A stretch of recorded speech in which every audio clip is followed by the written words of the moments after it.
What's up, Barnhill family, and welcome back to the channel. Yo. So, Nick, you know, every now and then there's those fights where one guy is just kicking the other guy's ass until he's not. Right. Kyoji Horiguchi was winning every minute of the Sergio Pettis fight until he was asleep on the canvas with a beautiful spinning back fist. The younger Pettis brother now has his signature Showtime kick to add to his belt of amazing finishes. Sergio Pettis quietly becoming one of the best bantamweights in the world. Great idea to move over to Bellator, certainly paying off for him. This was a great fight. Yeah, it was a lot of fun, and you're so right. I mean, this is what makes mixed martial arts my favorite sport and the best sport, the most entertaining sport to watch. You can be losing every minute of a fight, and you can come back and win in the very last round. Or you can win, be losing 3 rounds in a row and then come back in the fourth and win.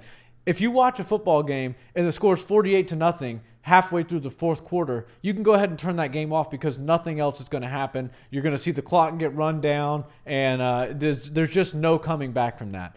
I love it because I always use our friend Houston's own Derek Lewis as an example. He was losing every minute of the fight with Alexander Volkov, and then in the last literally 10 seconds wins that fight with a vicious KO. That's what makes this sport so entertaining. It keeps you glued onto the TV until the very last bell if we get there. And Sergio Pettis definitely did that. I was really impressed with his composure because when you start losing and you're clearly the slower person, you're clearly the not as strong person. I'm going to say Kyoji Horiguchi was a speed demon. He's one of the fastest guys I've ever seen in there. He's also more powerful than Pettis, and he seemed to be just a more talented fighter.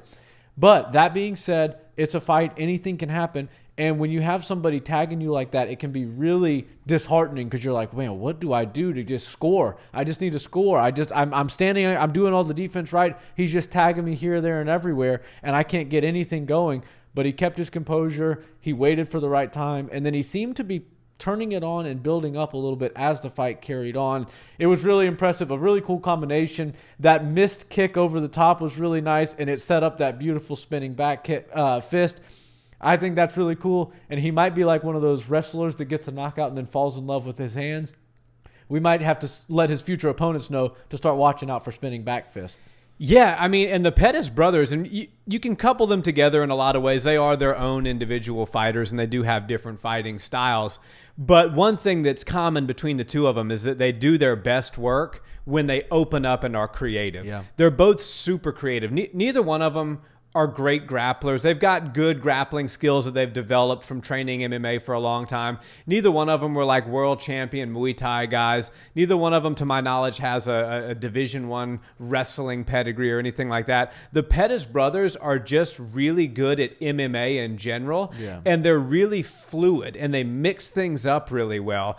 Like that missed kick, usually if you throw a kick that totally goes over the head of your opponent, I mean, Horiguchi's a short guy. He basically rolled a kick, which is like almost unheard of unless you're about 5'3". Yeah. He rolled a kick, and just pure creativity out of Sergio Pettis was to throw that spinning back fist, and it just hit right on the number. Nothing Horiguchi can do about that. I personally was saying as this fight was going on, I think Horiguchi might be one of the best bantamweights in the world, regardless of promotion.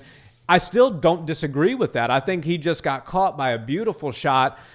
Bellator is doing a lot of things right, and I'm really excited about this Grand Prix at bantamweight because you have Juan Archuleta, who a lot of people think may still be the best 135er in Bellator. You've got some incredible up-and-coming fighters. You've got James Gallagher, who brings that straight blast gym star power.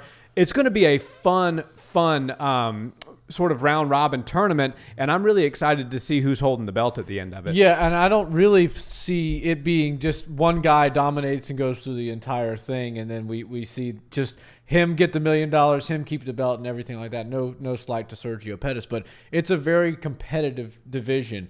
You got Rafion Stotts, who's really good, coming on strong. He just beat Magomedov, who is the only guy that has a legitimate victory over Peter Yan. And that's impressive. So when you watch him fight, you realize just how high of a level he is. Rafael Stotts beat him, and I thought it was a competitive match, but I definitely had him winning that fight. So there's a lot to look forward to for this Grand Prix tournament. I love that Bellator is doing that. You know, the UFC doesn't really have a market right now for tournament settings. They have their bread and butter. They like to do what they like to do, which is best fight the best at all times. And we're going to make number one contenders matchups, and then we're going to rise people up. And if you're not on your way up, you're on your way down, unfortunately. But we're going to cross paths with these really good fighters, which is going to make great fights.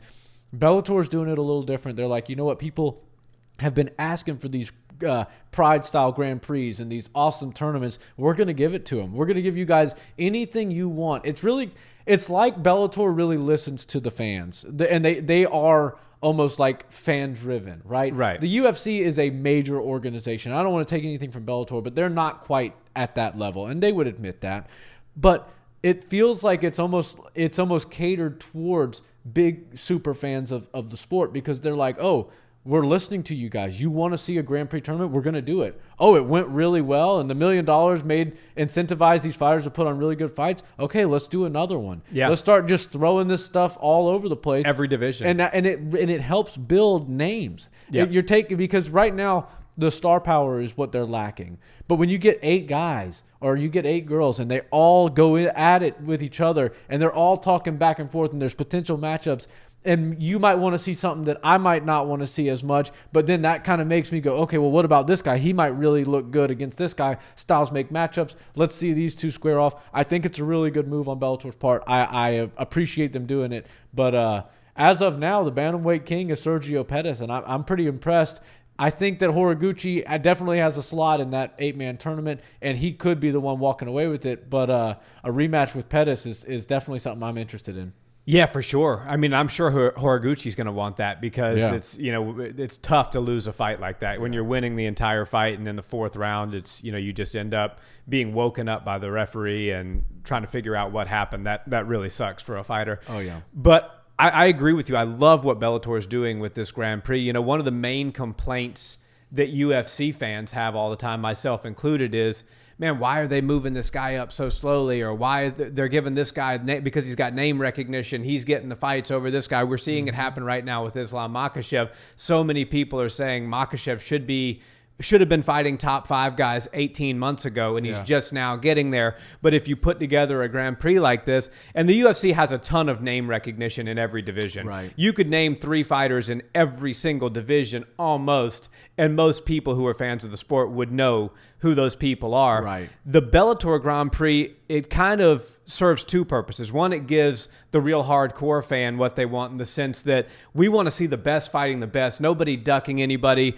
And when you don't even know who your next opponent's going to be until a fight result is had, there's no way of ducking. It's a tournament. Either you fight the person that's slotted up next to you, or you forfeit and they move on. Yeah. There's no ducking anybody in a tournament, and it also allows Bellator to build the name recognition, because, as you said, you have a guy in the tournament who's got a legitimate win over Peter Yan. Right. And now that guy gets beaten by somebody like Stantz, and you're like, okay, I never even heard of this guy, but he beat the guy that beat Peter Yan, so he must be pretty damn good. Yeah. And then all of a sudden you see people beating him in the tournament. It's like, wow, okay, now some name recognition and some respect is starting to be had for the fighters in this tournament.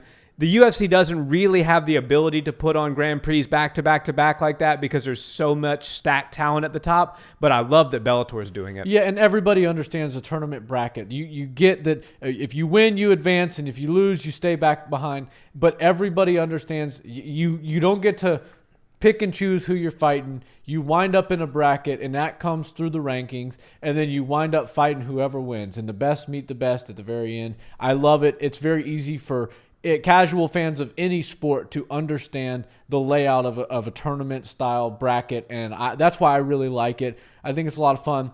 And yeah, Sergio Pettis, he's a guy who has a win over the hottest new champion in the UFC. Brandon Moreno is somebody that everybody loves. He's become a megastar. Sergio Pettis was able to get a victory over him. So you're starting to see really big names on the resumes of these Bellator fighters, and I think the bantamweight division in Bellator is looking really good. It's very stacked, very even, very similar to the bantamweight division at the UFC. You know, you've got 1 through 10.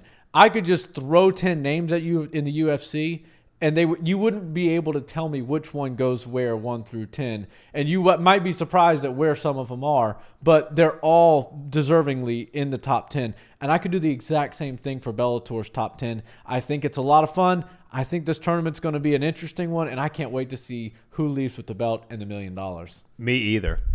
Guys, thanks so much for watching this video. Let us know, did you watch Bellator's great event on Friday, and what did you think of Sergio Pettis' incredible spinning back fist knockout? Guys, if you haven't hit that like button already, please do so if you've enjoyed the content. It helps us out tremendously. And if you haven't subscribed to the channel yet, we always appreciate that as well. Until the next time, guys, have a wonderful day. Peace.